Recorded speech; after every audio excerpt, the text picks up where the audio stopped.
There's quite a lot to know about driving with a trailer. First things first, you need to adjust your side mirrors quite a way out because you want to be able to see the back end of your trailer.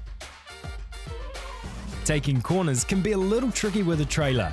The main thing to remember is to take every corner wide and think about where your trailer wheels are to avoid curbs. One of the most challenging aspects of towing is backing up a trailer.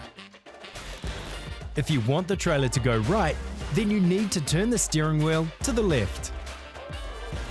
If you want the trailer to go left, you need to turn the steering wheel to the right. If you're getting confused, an easy trick is to place your hands at the bottom of the steering wheel. Now, if you turn to the right, the trailer will go right.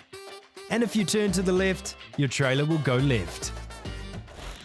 If you're simply trying to back up straight, define some reference points. And try to keep the same space between the trailer and the reference points while looking into your side mirrors.